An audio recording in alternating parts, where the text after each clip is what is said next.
ezali Kongo yawe batela mi Kongo.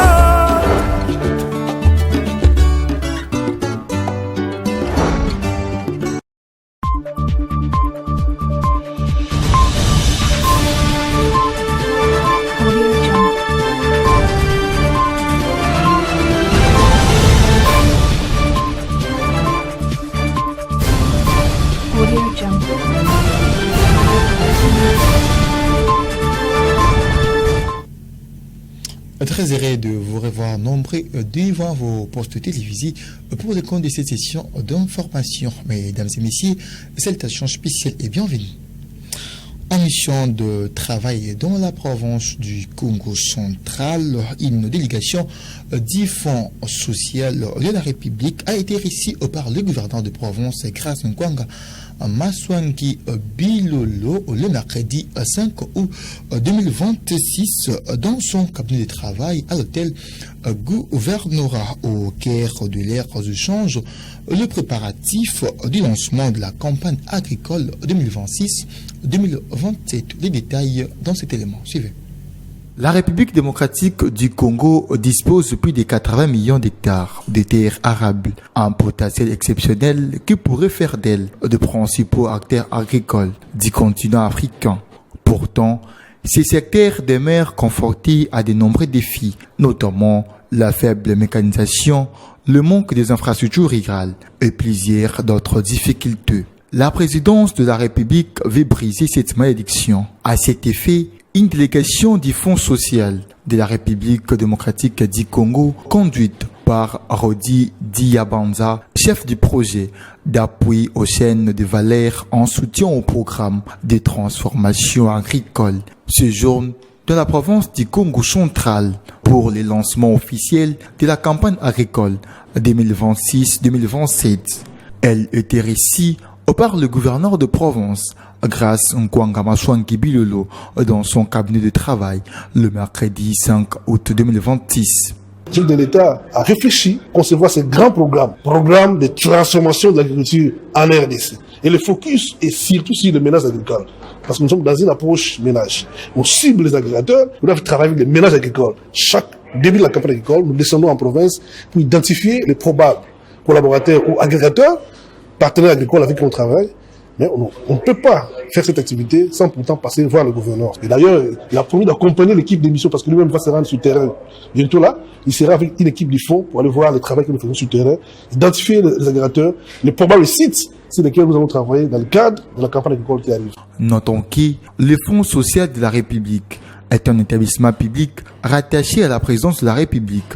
Il constitue un outil technique du gouvernement chargé de la conception, la mise en œuvre et l'exécution de projets communautaires sur l'ensemble du territoire national. D'une page à une autre, à améliorer les infrastructures rurales par la sécurité alimentaire. C'est le thème d'un point de presse qui a été organisé ce jeudi 6 août 2026 par le journaliste d'investigation Eugénie Chamboui Batoubenga en qualité du porte-parole de la cellule de presse d'éveil et de suivi pour la réhabilitation des routes en dessert agricole à travers toute la province du Congo au central. Reportage signé Regelingesa et bienvenue Tony. Organisé ce jeudi 6 août 2026, le point de presse animé par le journaliste Eugénie Chamboui Batoubenga, porte-parole de la cellule de presse de veille et de suivi pour la réhabilitation de routes de dessertes agricoles, a mis en lumière le défi persistant lié aux infrastructures rurales au Congo central. Placé sous les thèmes « Améliorer les infrastructures rurales pour la sécurité alimentaire », cette rencontre avec le journaliste a constitué un moment d'échange et d'interpellation sur l'état d'avancement d'un projet pourtant porteur de grands espoirs. Dès son intervention introductive, Eugénie Batoubenga a salué la vision ayant conduit au lancement à Kinzanvouete dans le territoire de Skebonza par le gouverneur de province, le programme de réhabilitation de routes de dessertes agricoles. Sur plus de 13 000 km de routes de dessertes agricoles que compte la province du Congo central, seulement 20% sont à bon état, a laissé entendre l'orateur. Chez nous, au Congo central, l'ensemble des routes des dessertes agricoles est de plus de 13 000 km. Mais seulement 20% sont en bon état. D'autres routes des dessertes agricoles n'existent même plus au Congo central. Pour lui, cette situation freine l'évacuation de produits agricoles et compromet les efforts en faveur de la sécurité alimentaire. Par ailleurs, il a indiqué ses projets pour une durée de 9 mois visaient la réhabilitation des 550 km de routes grâce à une enveloppe de 3 850 000 $ américains, soit 385 000 $ alloués à chacun des 10 territoires qui comptent la province du Congo central. Cependant, les constats dressés est loin des attentes. Selon les observations présentées, les résultats escomptés n'ont pas été atteints sur le terrain. Devant le professionnel de médias, Génie Chambouy Batoubenga a répondu aux différentes questions posées par ces derniers. En outre, Génie Batoubenga a rappelé que la réhabilitation de routes de dessertes agricoles constitue un levier essentiel pour le développement économique et la sécurité alimentaire de la province. Il a souligné que des routes praticables permettent aux producteurs d'acheminer plus facilement les récoltes vers les grands centres de consommation. Restons toujours dans ces mêmes registres du point de presse animé ce jeudi 6 août 2026 par le journaliste d'investigation Génie Chambouy Batoubenga pour suivre ce qui a été son adresse à l'endroit du chevalier de la plume présent dans cette activité. Au propos recueillis par Regelingisa. Cette solution trouvée par le gouvernement provincial du Congo central a fait écho. Un produit très efficace. On a tout d'abord une agence pour les travaux publics. L'agence est là avec tout ce qu'il faut. On dote à cette agence tout les nécessaires. Les engins, vous les avez suivis, pas neuf. Et on nous dit les sources de financement. ESALI. Quelle est cette source? On nous dit il y a la GDP, donc l'agence de gestion des droits de péage. Or, le péage, c'est tous les jours ici. Nous avons tous suivi lorsque le gouverneur du Congo central a présenté ça lors des conférences des gouverneurs dans la ville de Bandundu. Tout le monde a applaudi, même les chefs de l'État. Nous avons estimé que c'est une solution qui doit faire école. Les autres provinces peuvent emboîter les pas. Les contrôles citoyens devront être permanents. L'ISO, l'Ikolo et l'ISO. Dans ce pays de Tshisekedi, nul n'est au-dessus de la loi. Et je me suis toujours rappelé de ça. Le jour de l'investiture de son Excellence, Monsieur le Président de la République, Félix Antoine Tshisekedi Tshilombo, il dit quoi? Que vous, la presse, vous devez jouer votre rôle de quatrième pouvoir. C'est là où je me dis, mais oui, dans ce pays, la presse doit faire son travail. Et parce que nous devons faire notre travail, pour vous dire que tout le monde est contrôlable. Le gouverneur de province du Congo central avait donné le go de lancement d'un programme prioritaire de 9 mois de réhabilitation de 550 km de routes de dessertes agricoles pour une cagnotte de 3 850 000 $ américains. C'est-à-dire, lorsque nous étions le 25 octobre 2025, 9 mois, c'est le 25 juillet 2026. Nous supposons qu'au jour d'aujourd'hui, nous avons nos 550 km de routes réhabilitées. Quelle évaluation faisons-nous territoire par territoire? Le programme de 500 km de réhabilitation des routes qui a été lancé à Kinzambwete, nous avons compris qu'au jour d'aujourd'hui, il y a moins de 20% de réalisation. Vous pouvez travailler même dans un cabinet, ou bien au ministère, ou bien au gouvernorat. Ne perdez pas votre sens de journaliste. Vous êtes journaliste, restez journaliste. Rejoignez-nous, nous sommes là, nous travaillons pour l'intérêt commun. Et nous vous rappelons, tout le monde est contrôlable et nous devons nous contrôler. L'ISO, l'Ikolo et l'ISO, vous contrôlez, qui qu'il soit.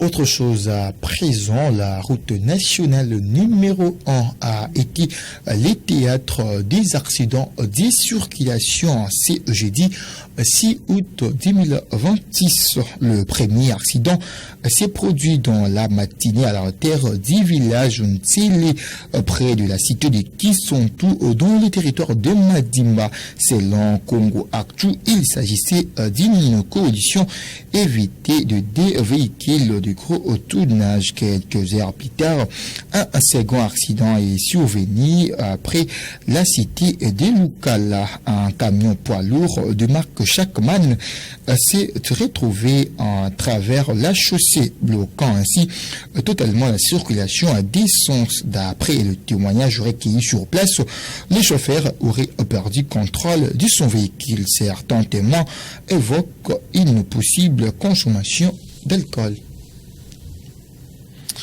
D'une page à une autre, le renforcement de la riposte contre la pandémie à virus Ebola qui continue de susciter des préoccupations en République démocratique du Congo a été au cœur d'une entrevue entre le chef de l'État Félix Antoine Tshisekedi Tshilombo et les principaux acteurs engagés dans la lutte contre cette pandémie. Cette rencontre a connu la participation de la première ministre Judith Suminwa Tshilombo et plusieurs parties prenantes. Les assises se sont déroulées le mercredi 5 août 2026 à la cité de l'Union africaine. Les détails dans cet élément.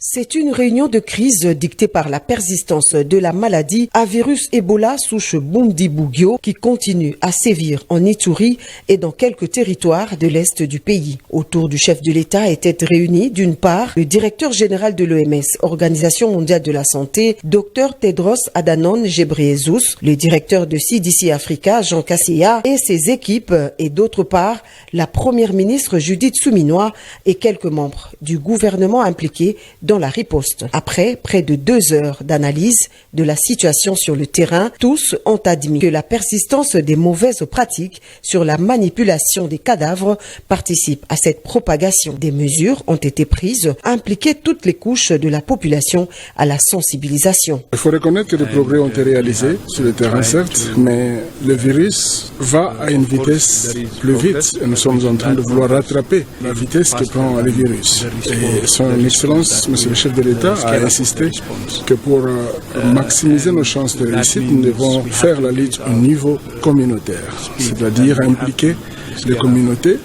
L'engagement communautaire aidera à lutter plus efficacement contre ces virus. Rentrée de Bunia, l'épicentre d'Ebola, le directeur de CDC Africa a insisté sur l'implication communautaire. À Bunia, ce que nous avons constaté, on passe de la résistance à la demande d'implication des communautés. Et ça signifie que la communauté veut être au centre. Et aujourd'hui, son Excellence, Monsieur le Président, a décrété que le nouveau plan sera le plan basé sur les villages. On va aller au les niveaux les plus décentralisés pour faire en sorte que cette communauté soit non seulement impliquée, écoutée, mais puisse prendre cette lutte dans ses propres mains. La deuxième chose que j'ai vue à Bunia, la première fois que j'y étais, le 18 mai, 3 jours après la déclaration, il n'y avait pas de centre de traitement encore installé, il n'y avait pas de mécanisme de protection du personnel, mais le ministre, avec toute son équipe, ils ont fait un grand effort. Aujourd'hui, nous avons 9 centres et j'ai même inauguré avec mon collègue, le directeur régional de l'OMS, un 10e centre de traitement de 100 lits. Donc, les capacités augmentent, va faire une grosse différence. De son côté, le gouvernement dit avoir pris la mesure de la situation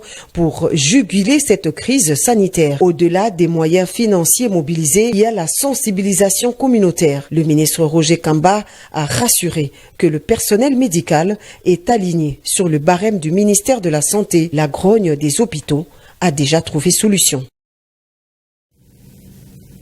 Restons toujours au niveau national. Le vice-premier ministre de l'Intérieur, Sécurité, Décentralisation et Affaires coutumières, Jacquemont Sabani-Louko, a échangé le mercredi 5 août dernier dans son cabinet de travail avec les cadres des concertations de la société civile qui s'engagent à soutenir la nouvelle gouvernance sécuritaire en République démocratique du Congo. Les détails dans ce propos choisis pour vous par la rédaction.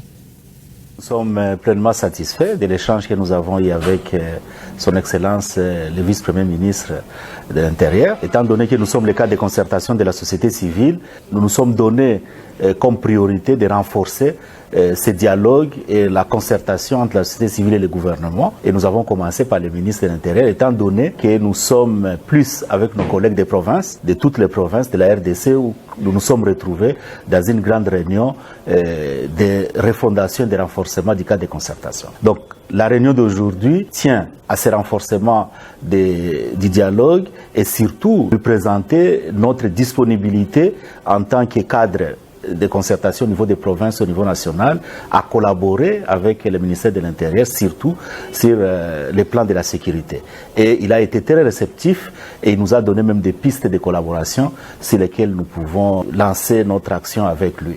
Mais en même temps, nous sommes en train de préparer notre Assemblée générale élective et aussi tous les problèmes de fonctionnement, mais aussi tous les problèmes de convergence dans la société civile. Et nous pensons que l'oreille attentive de son Excellence a été là pour nous et que la collaboration pourra se renforcer parce que notre rôle est effectivement celui de renforcer la collaboration avec le gouvernement.